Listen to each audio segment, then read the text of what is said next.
I'd like to now call Brian Cafferty to say a few words. And there's little papers in the back if you want to say something so that we can have interesting people one after another. And some music. Hello, everybody. Well, when I came in here, I was like, oh, 10 minutes and the place is packed.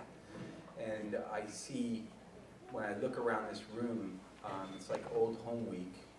It's no surprise to me when I look around the room, I see people who I know have been intimately involved in doing a great many things in this community.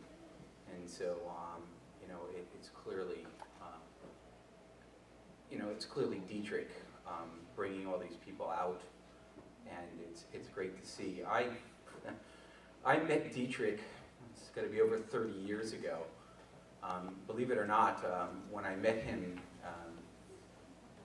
Kevin probably remembers when Dietrich didn't have white hair and a white beard. But it changed like suddenly. I remember when we first met, he didn't have that hair, and then there had been a gap, and I had come back to the area. And those of you who may not know, the Astoria used to have a little diner in there run by Janine Gleisner, and I was down there one day in 1980, and I saw Dietrich, and he came out, and I said, "My God, Dietrich, you look like Gandalf."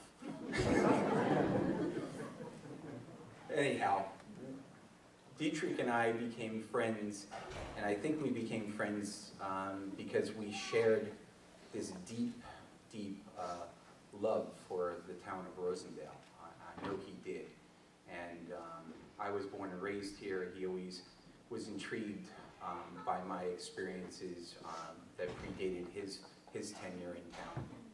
And we did a great many things together. And Dietrich was steady like a rock when it came to preserving the history in town, his love for the town, and we really started to get to work on things when he and Gail became aware that the Historic Society, the Huguenot Historic Society, was going to sell the property, which is now the Century House Historical Society property.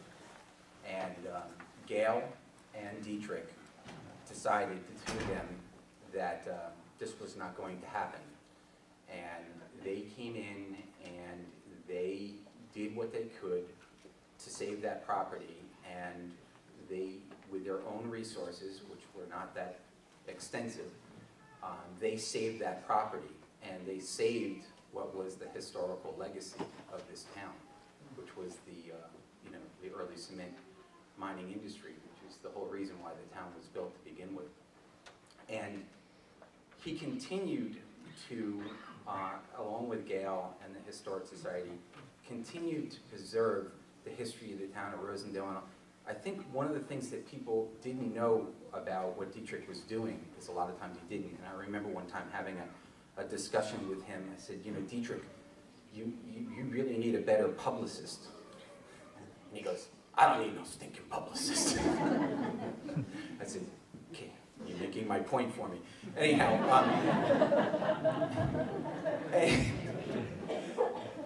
he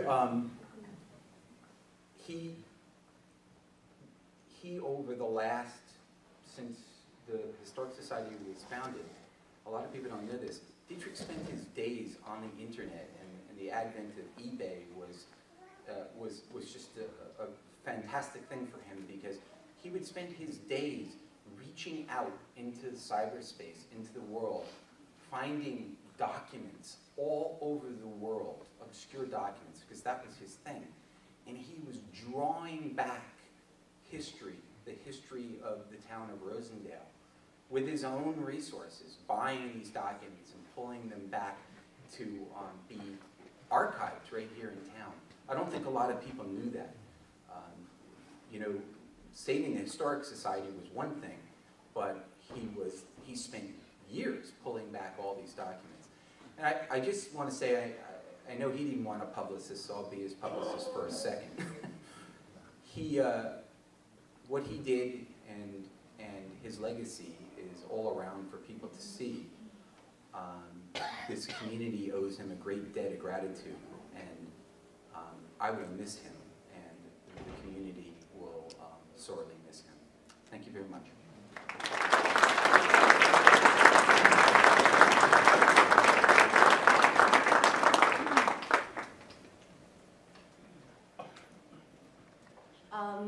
Dietrich was known for having as good a time above ground as he was having underground. Sort of had a split life there. He was very, very involved with the caving organizations, and I'd like to call up Barclay Ford. And cavers, put your lights on.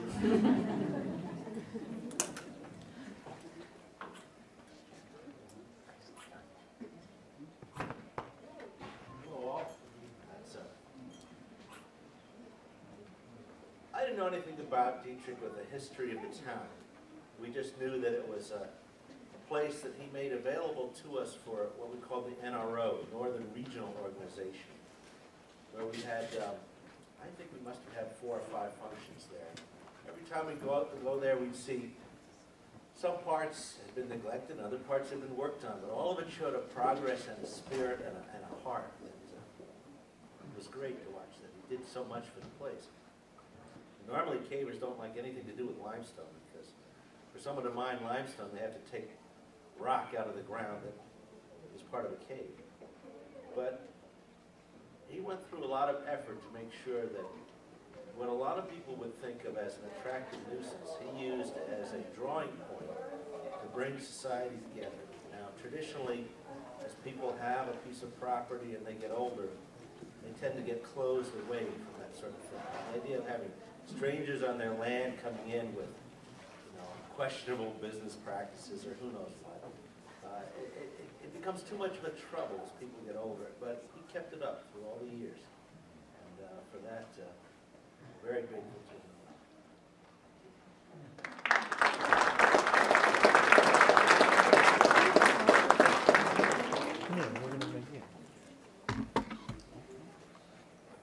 Dietrich also spent a lot of time talking to the press, and sometimes he was quoted correctly and sometimes he was quoted incorrectly. But one person who was always on the mark was Annie Pyburn Craig, and I'd love to hear what she has to say.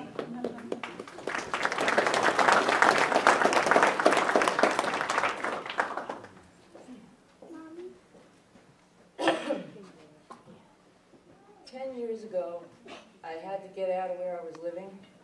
I didn't have anything. I had 2 babies and the clothes on my back. I knew Rosendale was a great place, and I knew who to call.